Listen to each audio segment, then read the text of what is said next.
Hello students, আমি Nitish sir জ্ঞানজ্যোতি coaching সেন্টারের পক্ষ থেকে তোমাদের প্রত্যেককে জানাই আরো একবার স্বাগত। তো স্টুডেন্টস, আজকে আমি তোমাদের সঙ্গে আলোচনা করবো এসসিসি হিস্ট্রি থার্ড সেমিস্টার যারা ব্যাক রয়েছে তাদের এবং ফিফথ সেমিস্টার যারা প্রোগ্রাম বা রেগুলার যারা রয়েছে তাদের জন্য কিন্তু আজকের এই ক্লাসটি শুরু করার পূর্বে তোমাদেরকে বলবো, যারা এখনো পর্যন্ত আমাদের অফিসিয়াল ইউটিউব চ্যানেলটিকে সাবস্ক্রাইব করনি তারা অবশ্যই চ্যানেলটিকে সাবস্ক্রাইব করে পাশে থাকা বেল আইকন অল প্রেস করে দাও, যাতে নেক্সট টাইম থেকে কোনো ভিডিও আপলোড করলে তার নোটিফিকেশন সবার আগে তোমার কাছে পৌঁছে যেতে পারে। এছাড়া অনলাইনে আমাদের ক্লাসে যুক্ত হতে চাইলে অবশ্যই যোগাযোগ করো আমাদের অফিসিয়াল নাম্বার 7076398606 নাম্বারে অথবা 6295916282 নাম্বারে। তোমাদের টোটাল কোর্স ফি রয়েছে শুধুমাত্র প্রোগ্রাম কোর্সে যারা রয়েছে 499 রুপিস। এর বিনিময়ে তোমরা পাচ্ছ 4টা সাবজেক্টের পুরো পেপার কমপ্লিটলি নোটস এবং সাজেশনস অ্যাসাইনমেন্ট সমস্ত কিছু মিলেই কিন্তু আমাদের এই কোর্স ফিটা ধার্য করা হয়েছে। এবার তোমাদের বলবো যে প্রশ্নগুলো, লুভরে মিউজিয়াম কোথায় অবস্থিত, খুব ভালো করে দেখবে প্রত্যেকটা প্রশ্ন। ফ্রান্সের প্যারিসে, ভেরি ভেরি ইম্পর্টেন্ট। ওকে। সোলারজং মিউজিয়ামটি কোথায় অবস্থিত? হায়দ্রাবাদে। তোমরা জানো তোমাদের এসসিসিতে 1 নম্বরের 5টা প্রশ্ন কিন্তু উত্তর লিখতে হয়, 5 নাম্বার টোটাল থাকে।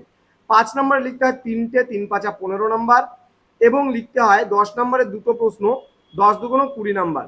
এই টোটাল কিন্তু তোমাদের 60 মার্কসের উপরে কিন্তু 40 মার্কসের উপরে কিন্তু এক্সাম হয় তোমাদের এসইসি হিস্ট্রি। নেক্সট হচ্ছে ব্রিটিশ মিউজিয়াম কবে প্রতিষ্ঠিত হয়? 1753 খ্রিস্টাব্দে প্রতিষ্ঠিত হয়। পরবর্তী, national museum of natural history কোথায় অবস্থিত? সঠিক উত্তর হবে ওয়াশিংটনে। নেক্সট হচ্ছে হাজারদুয়ারি জাদুঘর কি ধরনের জাদুঘর? উত্তর হবে ঐতিহাসিক সংগ্রহশালা বা ঐতিহাসিক জাদুঘর। নেক্সট, মিউজিয়াম শব্দটি কোন শব্দ থেকে এসছে? সঠিক উত্তর হবে মৌসিয়ন নামক কিন্তু গ্রিক শব্দ থেকে। ভারতের সর্ববৃহৎ মিউজিয়ামটির নাম কি? সঠিক উত্তর হবে কলকাতার ইন্ডিয়ান মিউজিয়াম। ওকে। নেক্সট, পৃথিবীর প্রাচীনতম মিউজিয়ামটির নাম কি? উত্তর হবে এন্নি গাল্ডি নান্নার জাদুঘর। নেক্সট, কলকাতার ভিক্টোরিয়া মেমোরিয়াল কি ধরনের জাদুঘর? এটা হবে স্মৃতি জাদুঘর। এসএ এর পুরো নাম কি?